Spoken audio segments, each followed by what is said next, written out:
माँ, तू क्यों चिंता करती हो? समय आने पर सब कुछ हो जाएगा। और हाँ, इतना कंजूस मत बनो। इतने गहने क्यों ले रही हो? मुझे नहीं पसंद है।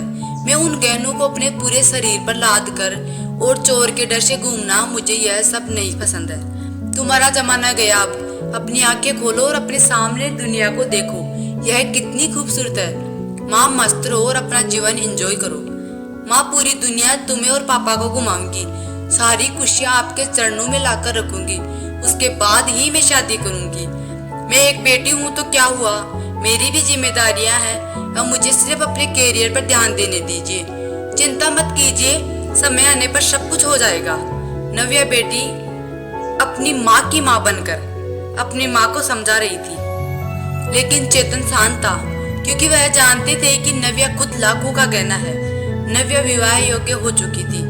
नव्या की माँ कादम्बरी उसकी शादी के पीछे पड़ी थी। आखिर वह माँ थी ना।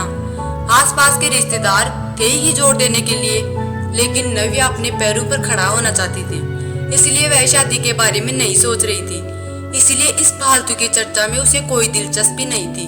कादम्बरी सिर्फ एक वाक्य कहती थी, पढ़ाई करना तो तुम शादी के बाद भी सीख सकती हो ना। हमारी चिंता करना कम करो। नव्या अपने फैसले पर अड़ी हुई थी और कादम्बरी हमेशा चिंतित रहती थी।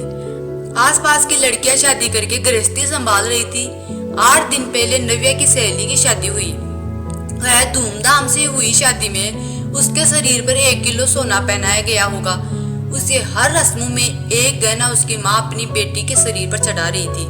दिखावा बहुत था शादी में। हमारी तो कोई भी तैयारी नहीं है नव्या की शादी के लिए।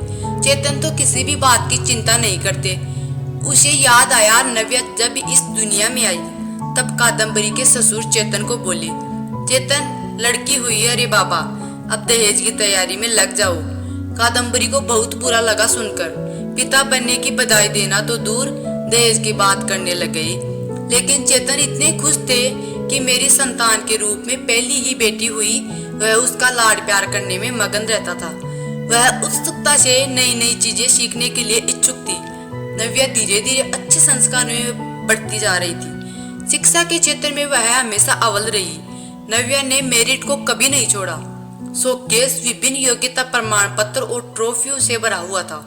चेतन बोलता था, बस नव्या का सपना साकार करना है, इसलिए फिर उसकी शादी के लिए बचत वगैरह वह करता नहीं था। चेतन कादम्बरी को कहता था कि उसकी शानदार सफलता ही उसका सबसे कीमती गहना है। सब कुछ अच्छा होगा, चिंता मत करो। बस कादम्बरी एक ही रट लगाती, थोड़े पैसे बचाने चाहिए। लड़की की शादी करनी है तो फिर 4 गहने तो देने पड़ेंगे ना नव्या को। गले में से डिप्लोमा सर्टिफिकेट और ट्रॉफी लेकर ही खड़ी रहेगी मंडप में। ये कादम्बरी, शांत शांत, अपना ब्लड प्रेशर मत बढ़ाओ। मैं हूं ना, फिर शांत हो जाओ। चेतन कादम्बरी को समझा रहा था। चेतन की शांत धुन सुनकर कादम्बरी की अंदर की माँ जाग जाती है। गुस्से में वह चेतन को बुरा भला बोल देती है। चेतन तब भी शांति से सब कुछ सुनता है। कादम्बरी बोली, अब मुझे ही कुछ करना होगा। नव्या के पापा तो कुछ नहीं करेंगे। कल उम्र ज्यादा बढ़ गई तो शादी के बाजार में कोई शिक्षा को नहीं पूछेगा। रहा सवाल गहनों का, एक भी छोटा बड़ा गहना बनाकर नहीं रखा। सोना सस्ता हो जाने पर बहुत बार बोलती थी, बनाकर रखो, लेकिन इसके पिता ने तो मेरी एक ना सुनी। सेविंग भी नहीं है, हमेशा उसकी शिक्षा पर खर्चा करते थे। क्या बोलते थे, हमेशा शिक्षा एक अनमोल गहना है और इसकी कीमत बाजार में बढ़ती रहेगी, कभी सस्ती नहीं होगी। और रहा सवाल सोने के गहनों का, तो वह अब जब शादी होगी तब देखेंगे। चेतन का यह जवाब तय था। अंत में कादम्बरी ने उसे अपने गहने देने का फैसला किया। मेरे पिता ने कन्यादान में मुझे दिए थे। टोकरी जितना बड़ा तो नहीं, लेकिन कटोरी भर जरूर दिया है। मैं अब कहाँ पहनने वाली हूँ वह गहने, ये चिंता जो उसने खुद को समझाकर दूर की। जैसे जैसे दिन बीतते गए, नव्या ने अपने स्मार्टनेस में पोस्ट ग्रेजुएशन पूरा किया। उसने पीएचडी करने का इरादा किया और उतने में सोने पर सुहागा। अचानक उसे माइक्रोसॉफ्ट द्वारा सिलेक्ट कर लिया गया, जो पिछले साल के प्लेसमेंट के लिए आया था। एक बड़ा पैकेज उसके हाथ में रखा गया और गुड पोस्ट द्वारा और कई सुविधाएं पोस्टिंग के साथ अमेरिका में पेश किया गया। चारों उंगलियां घी में, साथ में पीएचडी कर सकती थी क्योंकि कंपनी ने उसे बोनस दिया था। नव्या अपॉइंटमेंट लेटर लेकर भागकर घर आई।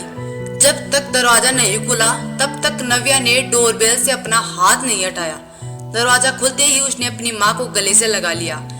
माँ, अब लग जाओ शादी की तैयारी में। पापा, आप बस मदद करना।